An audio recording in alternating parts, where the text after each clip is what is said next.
Thank you, Yehuda. I greatly appreciate the opportunity to be here. This is my first time in Israel. I'm going to try to stick to my time. Instead of giving more of an academic presentation, I want to reflect a little bit on my own life and how that connects to some of the themes of this conference and also some of the themes that do relate to multiculturalism today in Europe and elsewhere and intercultural education.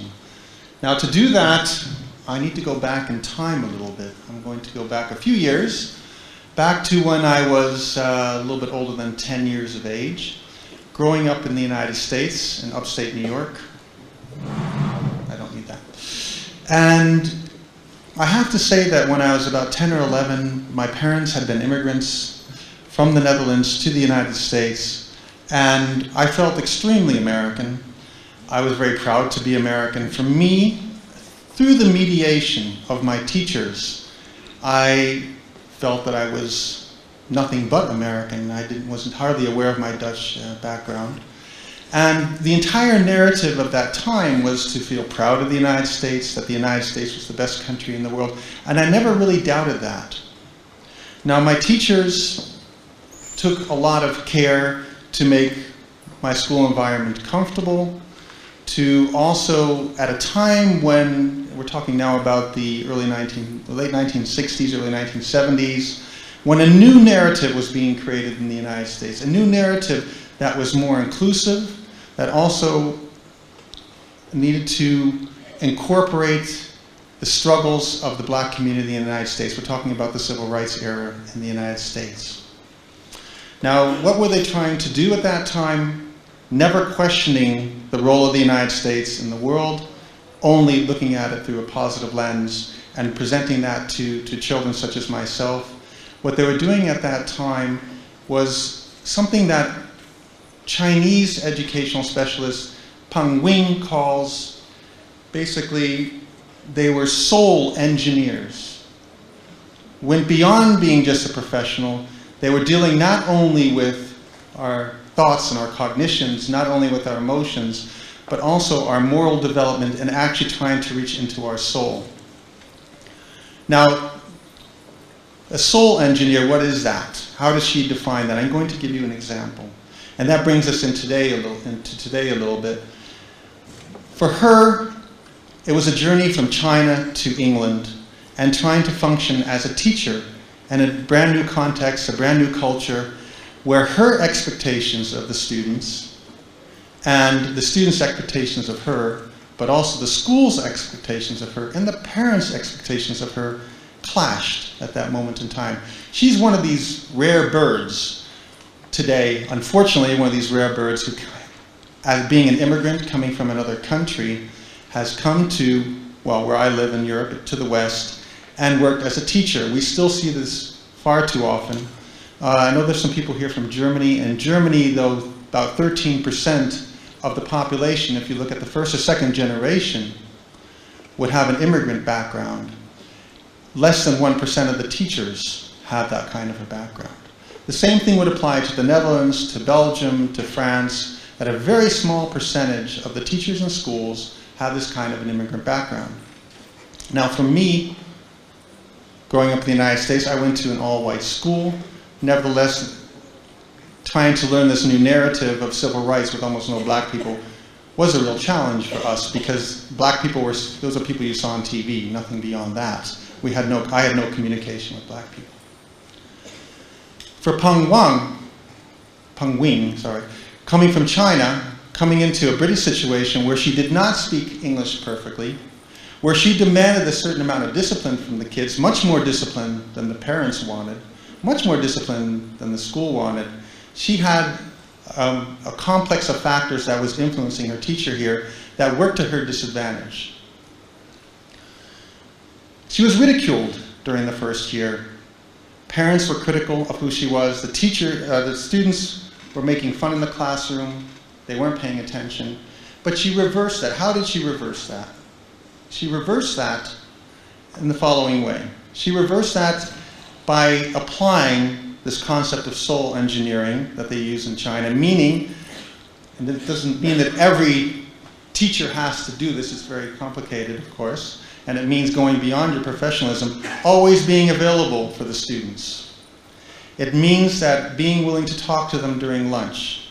It means being willing to talk to the parents after school. Now, this is something that's fairly alien as a concept in Northern Europe and Western Europe, but the consequence was that the students started to love her, started to enjoy her, started to really perform much better than they had done before, simply because of the personal attention that she was giving to them. Now, this kind of a caring pedagogy can be incredibly impactful, especially if the school appreciates it. And this is where we get into a little bit of a dilemma. If the school appreciates it, if the parent body appreciates it, if the children appreciate it, and if also the teachers appreciate it. Now, this is not always the case. For instance, in my own work, working in California and also working in the Netherlands, and now in Skopje in Macedonia, with especially Roma populations, we see that there's also a disconnect between what the parents expect and what the teachers expect. I'm going to give you an example. In my work in Sacramento, California, a few years back, they had brought me in as a mediator, as somebody who could hopefully solve a conflict they had in the school. They had a large percentage of students who were from Latin America.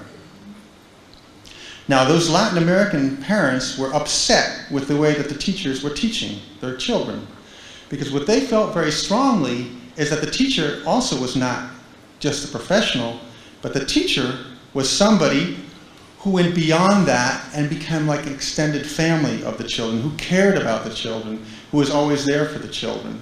And that worked fairly well in the school. They had learned how to adjust to that. But more recently, what you had seen was another group of immigrants coming into Sacramento, California, from the Ukraine, and these were Seventh-day Adventists and Baptists. Now, they had a totally different view of how the children should be dealt with and how the schools should deal with discipline problems, etc. They felt that all of this caring was nonsense. That if you define what education is, education means being strict, being firm, and being really tough on the kids, really being a strict disciplinarian. So here we had two communities at loggerheads with each other, with totally different approaches and expectations to education in one school. Now, talking to the teachers, I asked them, and I've had the same experience in Europe, have you ever been trained how to deal with this? With different communities, with different expectations of your role and the way you should be behaving with the children? Not a single one said yes. They were very confused about this. So this is the first challenge, I think, with the incredible dynamic situation we have right now in Europe, especially, where if I go to, I work in Amsterdam, and in Amsterdam, 60% of the children in that city, the same would apply for Rotterdam, have a first or second generation immigrant background from a lot of different countries, with very different experiences among the parents, very different experiences among the children. And trying to negotiate that, it means that the teacher has to be, in a lot of ways, being able to negotiate between the parents, the children, and the schools. This too often gets forgotten. I'm going to go back to my own history here, moving to the Netherlands at the age of 13, where coming with my very strong American identity, coming into a situation where the teachers also had a very different approach to my American nationalism that was obviously not very easily accepted. And I think for the most part that this was, that this created a little bit of conflict in the way I dealt with them, because I was much more personal to them and they wanted more deference from me. But I think I did not speak at the time, I did not speak Dutch at all. And coming in with this civil rights awareness, I'd like to see the first slide, if I can. This is an image that somebody took a photo of at that time. This is, we can just leave it right here. With my civil rights awareness, the teachers and everybody else in the country was celebrating on December 5th what we call Sinterklaas. This is when Saint Nick comes into Holland on his steamship from Spain, supposedly. And with him are all these Moors, called Black Peter. And these are the kinds of images that are used, and there are parades everywhere. I was horrified by this. My parents were horrified by this. And what it did for me was that I confronted my teachers at that time, very daring at 13, 14 years of age, saying, don't you think this is inappropriate? And they felt I was just, it was all nonsense. I was making a mountain out of a molehill. And what they really wanted to try to convince me of was that there's nothing wrong with these kinds of images at all. What it meant for me was losing respect for the teachers that were teaching me. And they immediately perceived me as a troublemaker, as somebody, and I've always remained that way, by the way. I have a little bit of a reputation. Now, what happened to me in high school? What was the process here? In high school, perhaps some of you are familiar with the study by Jane Elliott called Eye of the Storm. I can hardly see you, but I'm seeing people nodding. In this, what she did is she divided people into brown-eyed and blue-eyed. Okay, that makes sense to you. That was a very blatant type of prejudice. She was telling people that if you were brown-eyed, at least on the first day, she was telling them this, you are inferior, and if you're blue-eyed, you are superior. It took her only one day to significantly impact their self-esteem. Only one day. Now, I have to say that in my case at that time, yes, I experienced a little bit of bullying, but not significantly. And I would say that if I look into classrooms right now in Western Europe, for the most part, is there really this kind of blatant prejudice among the teachers? I think my response would be no. This is not what we're seeing. What we're seeing is something quite different, and something also I experienced when I was in high school. It were the much more subtle mechanisms that were taking place, this subtle prejudice, these subtle expectations that were having an impact on me, on my academic performance, on my self-esteem. What is that? What do I mean by that, this kind of more subtle prejudice? It's the fact that the teachers didn't call on me in the classroom because my Dutch wasn't perfect at that time, and therefore I might give the wrong answer, or I might not express myself well enough. Expectations that I would not do well on exams, and if I did do well, and this is interesting, if I did do well, in talking to them I was overjoyed. The attribution was, gosh, yeah, you must have really worked hard. Or maybe your parents really helped you with this, right? So something external, an external attribution. If I failed, which I often did in chemistry, that's why I'm not a chemist, right, or physics. I was very poor at physics. The attribution was, of course, this kid's not very smart. This is something that's due to her personality. Today when I talk to teachers across Europe, when we're talking about Roma children, Roma or Gypsy children, which I've been doing recently in Macedonia and in Hungary, or we're talking about teachers in Germany and Holland and Belgium, and I talk to them about their children who are oftentimes from, or their origin, first, second generation from Morocco, from Turkey. Why do you think that they are not performing well? Too often I hear it's because they're just not as smart as the others. And by the way, the tests show that. They are hardly aware of the fact that these very subtle expectations are having a tremendous impact on the way the children view themselves and on their self-esteem. And even, I would say that some of the more modern educational methodologies that are used today, I'm a big fan, and I'm hoping all of you are as well, of cooperative learning. And I apply cooperative learning all the time because it's been shown to really create friendships across ethnic boundaries, across national boundaries, across religious boundaries. However, the first studies are really being published at the moment, some of them are coming from Italy, that show what is happening in some of these cooperative learning classrooms and these cooperative learning experiences. That indeed, if you look at the results, children get to like each other more, especially if it's done well, especially if it is used to reduce some of the status differences in the classroom and trying to promote respect of each other, trying to promote understanding of each other and friendship among the kids. But one thing it's not doing, and where there's a real problem, and I think that also within the cooperative learning field, people are not enough aware of this as well, is also some of these subtle mechanisms. Subtle mechanisms meaning that the teachers themselves tend to too often reward the behavior of the majority students, subconsciously, unconsciously. Nevertheless, they do that because of the expectations they have of them and the attributions that they're making as to why they're successful. And even more so that the students in these cooperative groups, even though they tend to, after these kinds of interventions, like each other more, the students from the majority tend to not give much credence to the values and the input of the other students as far as quality of their input. So it does help with the friendships, but it doesn't help that much with the way that the majority students view the actual intelligence and academic abilities of these minority group students. So this is also a challenge, I think, for educators across the world to be aware of these kinds of subtle processes that are happening within cooperative learning environments. And I think this also partially explains why when you see cooperative learning techniques such as the jigsaw classroom, such as complex instruction, that sometimes the academic grades don't increase as much as they should in these kinds of situations. Now, I just want to end with a few comments on where I think teacher education could perhaps go in the future.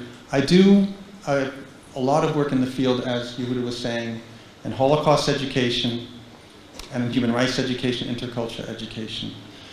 And oftentimes when trying to explain how or why people would intervene if somebody's being bullied, why somebody would try to draw somebody into a group if they feel that others are being excluded, the reasons oftentimes given for this is because of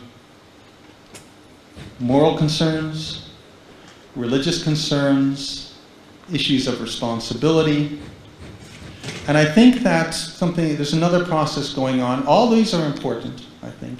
But there's another process going on that we need to think of, and I think that is a real challenge for teacher educators and teachers as well. And that is the fact that if we think about bullying, we think about exclusion, and we think then about my own background in social psychology, one of the main findings in social psychology is what is the best predictor of somebody who's going to intervene to help another person who's been bullied?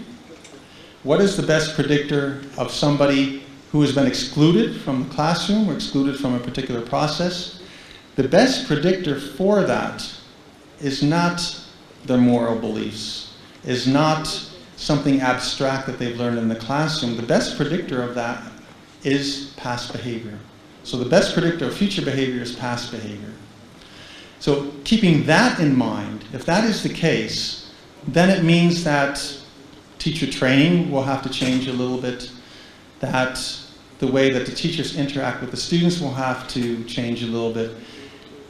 Concretely, and it's not that easy oftentimes, it means creating opportunities and learning how to, as a teacher, create the opportunities for students to intervene when another person is being bullied, to become aware of what that is. First of all, what is bullying? To be aware of what is exclusion, how does that process work, what does it look like, and how to work with the students so they are able to have the capacity, to have the competence to intervene in those kinds of situations. If students can learn how to intervene, how to take responsibility, how to have an impact on the social situation by pulling students who are being excluded into the group, if they have the capacity, if they have the competence to do the same thing, to intervene when somebody's being bullied, then we can also hopefully predict that these students, when they become teachers themselves, will have that experience. In my work with teachers across the world, I ask them, to what extent were you trained as a student, as a 10-year-old, as a 12-year-old, as a 14-year-old, to intervene in a situation when somebody was being excluded, that you were actually given those skills and capacities. Almost none have. I surely have not. I was often at the other end of this. To what extent do you work with your students on this? Those actual concrete skills, those actual concrete competences in these kinds of situations where the students are being excluded. To what extent have you done that? To what extent do you feel comfortable in doing that? Very few say that they have those skills. So I think these are some of the challenges for educators today and for teachers today to become aware of some of these subtle processes that are taking place, these lower expectations, oftentimes subconscious, and how that actually impacts the students, because I say too few teachers have had that own experience, and how to work with the students on creating those situations where they are brought into a context where they can intervene, where they can make a difference. So I think that's one of the key challenges for teachers and for teacher educators today. And I'm going to leave you with that. I think, as Yehuda was saying, it is a certain way, it's challenging for all of us to try to rethink the way that we're working with our students and the way that we're working with teachers if we are teacher educators. I'm going to thank you for that.